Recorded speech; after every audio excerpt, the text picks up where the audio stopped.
After the muddled innovations and watered-down warfare of Battlefield 2042, Battlefield 6 was pitched as a return to what made the series great. And it is just that. Mostly.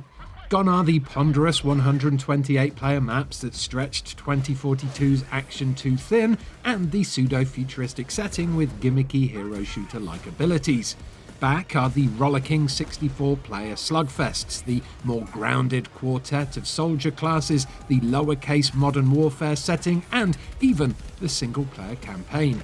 All this infused with a fetching burned orange aesthetic and a renewed emphasis on crumbling, billowing destruction.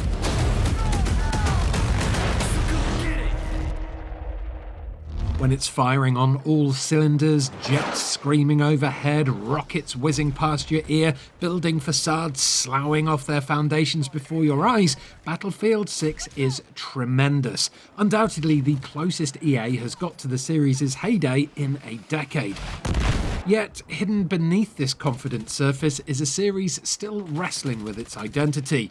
There's a nervous desire to please everyone in Battlefield 6, visible in its oddly heavy catering to small and mid-sized map modes, the weird compromise between fixed classes and free weapon selection, and the peculiar sight of camo-clad soldiers who can knee-slide into battle and perform a 180 spin at the touch of a button.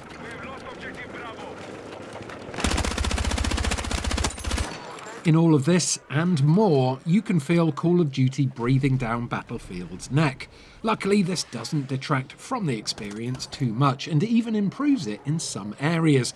But it's frustrating nonetheless because Battlefield 6 is unquestionably at its best when it embraces its identity wholesale.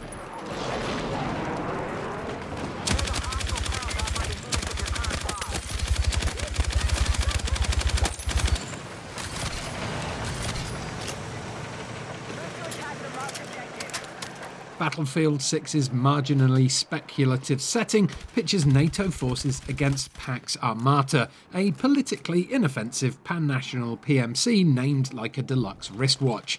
Its globe-trotting conflict transports players to Cairo, New York, Gibraltar, and Tajikistan, along with a slightly incongruous return to Iran in a fan-favourite map, Operation Firestorm.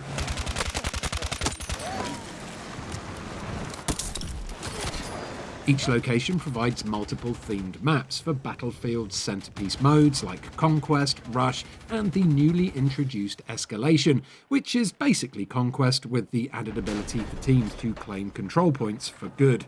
While all of this is wonderful to look at, only 3 of them use the full spectrum of Battlefield's arsenal, giving you large expanses of terrain and a sky crisscrossed by both jets and helicopters. First sector is clear for attack. Let's go.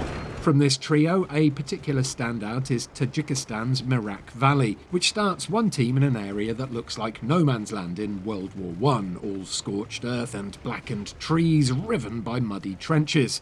Its central area comprises 2 office buildings in construction, with a giant crane situated between them that players can bring crashing down. While not as map-changing as Battlefield 4's Levolution scenes, it's still quite the sight nonetheless. Elsewhere, the snowy valley of Liberation Peak isn't quite as distinctive as Merak Valley, but it's still a rock-solid conquest theatre, its craggy undulations riddled with military bases and deliciously destructible villages. The returning Operation Firestorm, meanwhile, is Operation Firestorm, as fundamentally brilliant as it ever was. All 3 maps eagerly facilitate Battlefield's core appeal, that dynamic, open-ended warfare that quite literally drops moments of emergent storytelling on you, usually with concussive force. The destruction tech elevates this, the way buildings collapse into rubble is mightily impressive, and blowing out walls to deny objective cover in Rush is every bit as satisfying as it was back in the early 2010s. Practically, it isn't that much of a leap from Battlefield 3, however.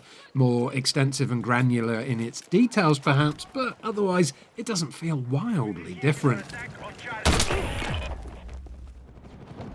Arguably more important is how Battlefield 6 rewards finding your place within the rumbling conflict. Choosing the engineer role, for example, will see you supporting vehicle assault on control points, taking out pockets of enemy cover with rocket-propelled grenades, sneaking up on enemy tanks, and dropping mines beneath their armoured caboose, and sometimes rolling out in armour yourself to give enemy positions a good drubbing. That said, medics feel slightly less essential than before, since any player can now revive a downed comrade, and even drag them out of the line of fire to help them to their feet in cover. In any case, those big haymaker maps deliver the goods, and the mid-sized maps mostly do too. Those lack the jets and occasionally the helicopters, and are more prone to funneling you through city streets rather than rolling countryside.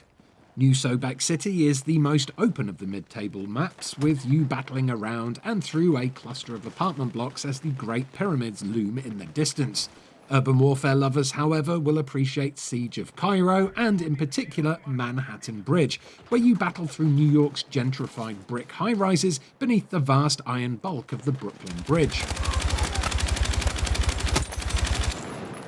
At the smaller scale, however, Battlefield 6 starts to feel defanged. Its infantry-only selection brings two bland flavours of deathmatch, rendering much of the game's toolset redundant, alongside Domination, which is just conquest without the vehicles, and King of the Hill, where teams compete to hold a single objective that rotates across the map every few minutes. The constant switching between establishing and rooting out defensive positions in this mode especially suits Battlefield's mode of play, but series fans would probably happily forgo it and all the other infantry modes if it meant having a more full-fat Battlefield to guzzle.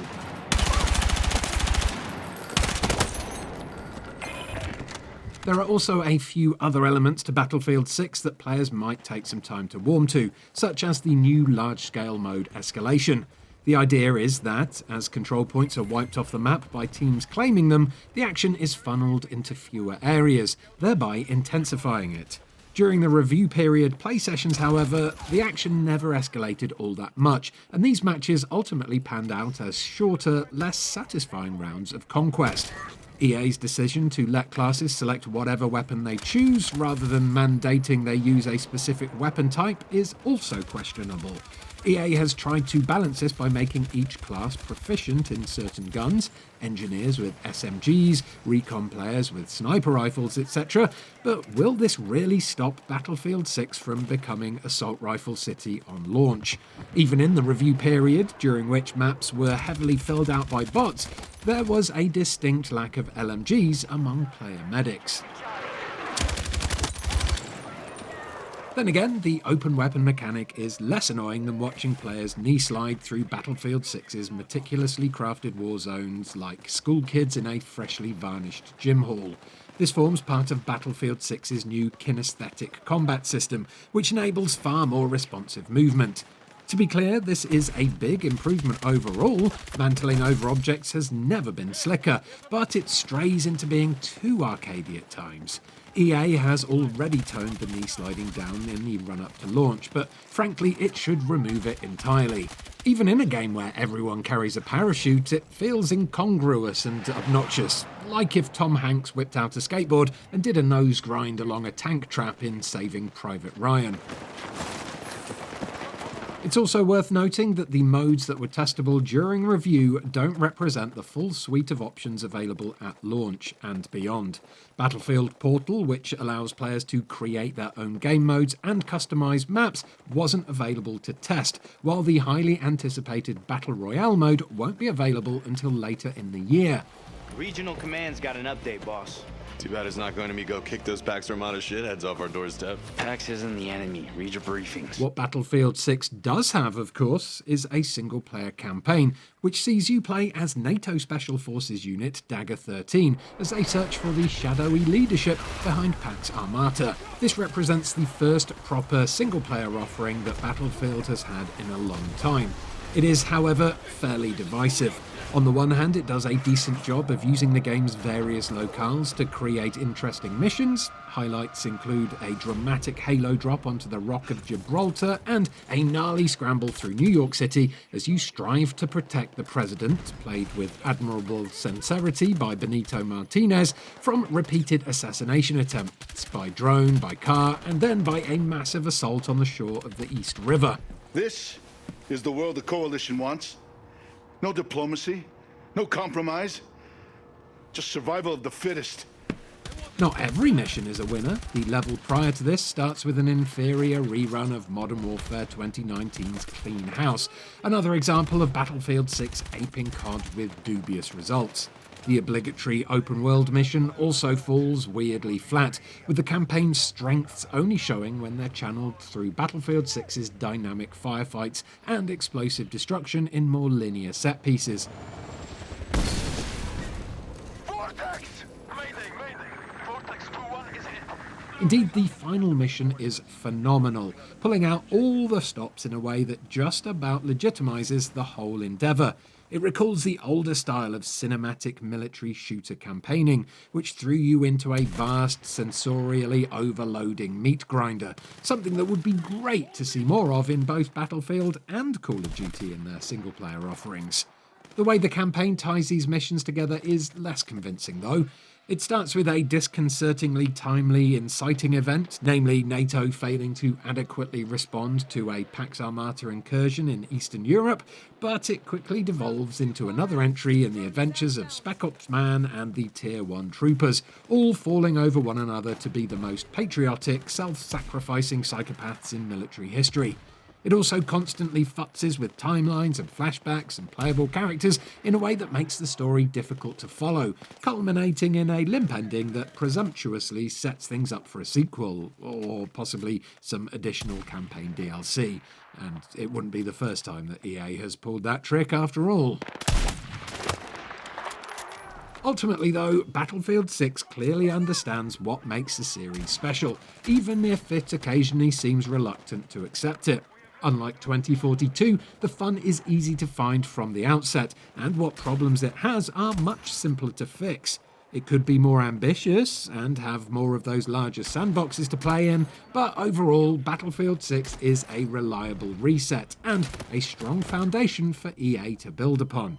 In summary then, Battlefield 6 delivers a thrilling multiplayer reset and a decent, if derivative, single-player campaign. But it still displays nagging doubts about what makes Battlefield special.